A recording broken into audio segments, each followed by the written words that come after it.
Look at that wonderful scenery.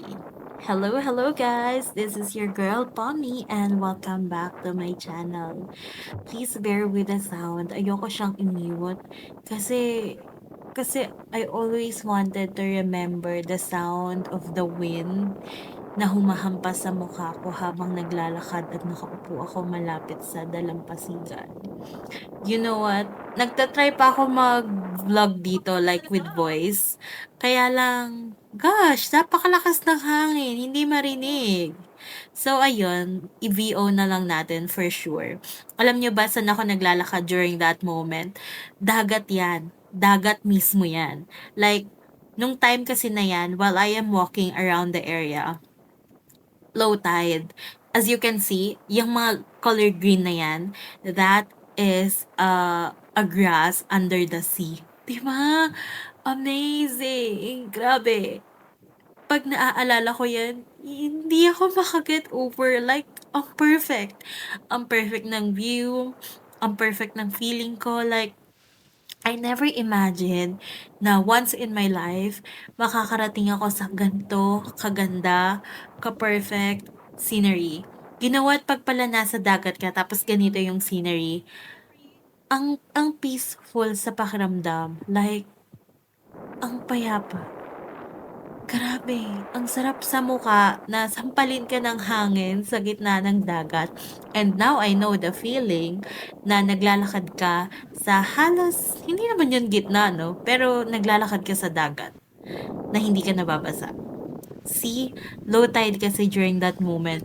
Alam nyo ba, naalala ko pa, one of the best experience na maglakad ka during low tide is, ang daming starfish na nagkalat. I still remember, meron pa ako nakitang color blue na starfish.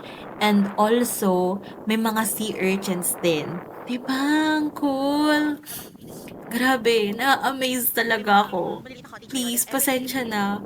Ngayon lang kasi ako nakarating sa ganito kagandang dagat na super duper na-appreciate ko talaga.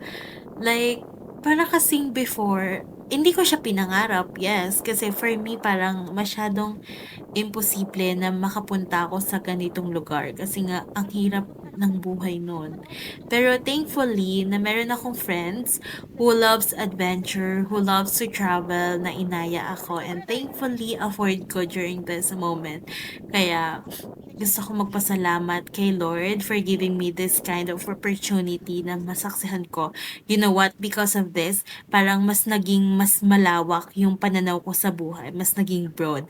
Dati kasi nasa loob lang ng bahay eh. Doon lang ang focus ko. Pero ngayon, natuto akong lumipad at mas mangarap ng mas mataas. Yun lang. Thank you so much. So, on the next clip, makikita nyo kung gaano kaganda yung city lights at night pag nasa airplane. Okay?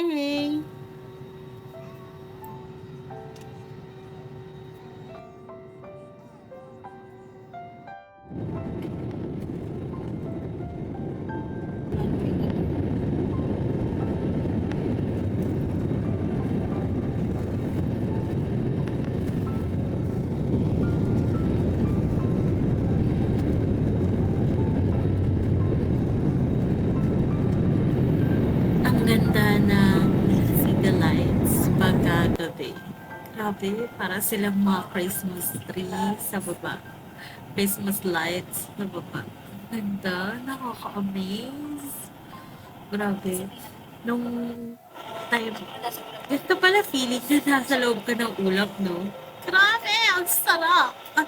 Ang saya. Like, you know, kitang-kita mo, nasa ibabaw kami ng ulap. Like, parang ang lapit namin sa ulap. Nakaka-amaze ang creation ng Lord.